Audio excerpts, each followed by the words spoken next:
at 15K or 20K or 25K, and that way you know what you're getting and you know what the stone's capabilities and performance capabilities are going to be. This stone he's using now is at 25K? Yes, 25-30K level. And as you can see, he's using water only on this stone, and he's making very light passes.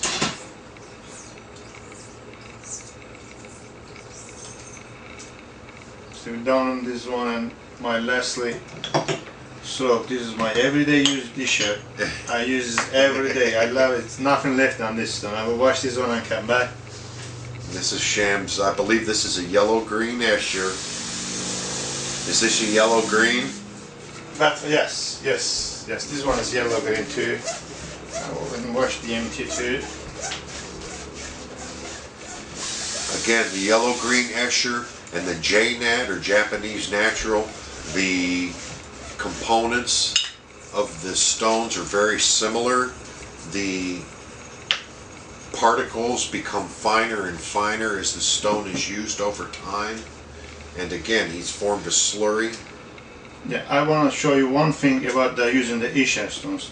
There is so many people get confused using the Escher stones compared to corticals, Japanese stones, or anything else. Escher stones is final finishing stone, Mike. It doesn't have power. It doesn't have current power. What it does, it just only finds the edge. If you move to this stone early, you will not get the results. That's why people get confused. They sit down in honing on the Escher 1 hour, but the result is not in there. Nothing happens. Not because they move to the Escher too early. Right. You have to know when you move to the Escher.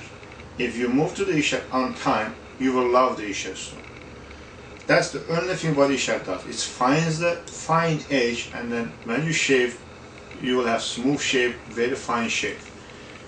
That's why please don't compare it to the Escher to corticals or Japanese stones. And how much you pressure put on your blade, this is how I find out. Keep that stone and put on the bottom of it, on half of it, your finger, and then try to make strokes. If you can make strokes, okay, that's you learn how much you put the pressure. As long as your stone doesn't fall down, that means you're fine. Okay. This is just how I thought that's the easy way to learn to teach the people how much pressure you're gonna put. Let me reiterate that. What Sham just said is, by balancing the stone in the palm of your hand, if the stone is not moving or bending like that, that's the correct amount of pressure. You're barely putting a feather touch on that razor at this point. The razor is barely touching the surface of this stone, and now your final finishing on your razor. That's correct. That's right. Bad explanation. Thank you. Absolutely, no problem. I have a yellow-green Escher myself that I acquired from Sham, and it's a beautiful stone. It's like working with a piece of butter. Now we're done on Escher too, and this razor should be shave ready. One more thing I have to add. Some people, you see, I use the tape and I honed. I set the bevel, I finish it. But some people use 2-3 layers of tape. They set the bevel and then take the tape out, and then they say, I finished it without tape and my edge is gonna be sharp enough. Or it will not work. If you put the tape, keep it exact same amount of tape until you finish. Don't take one layer off and then tell, okay, I finish an Escher or a Japanese. By taking one layer of tape and then you move in the finer stone, that finer stone will not give you any results because edge is not touching the stone. Okay? I just had this case on this, and it's good point. Good point. I never thought of that. This is ready now. I give you my strap on the cushion strap. Also on the tape, I know a lot of guys, the question has come up, should I change the tape between each stone? Is the tape wearing down enough to where I need to change it between each stone? And the answer to that would be what? If it is even down, if you touch it, you see that metal, yes, take it out, put the next tape. Just put exact same amount layers. One layer, keep it one layer. Don't change one and then 2 and then 3, or opposite, 2, 3 and then 1. It's not gonna work. Just keep it. You start with 2 layers of tape, keep it 2 layers of tape, or 1 layer of tape, keep it 1 layer of tape. So if you start with one layer of tape, you finish with one layer of tape. If at some point during the honing process, the pyramid process, the tape obviously begins to wear, you can go ahead and put a fresh layer of tape on there, but only then. Sham's technique, because of his experience, he doesn't apply enough pressure to actually wear through the tape, so he did not need to replace the tape during this honing session.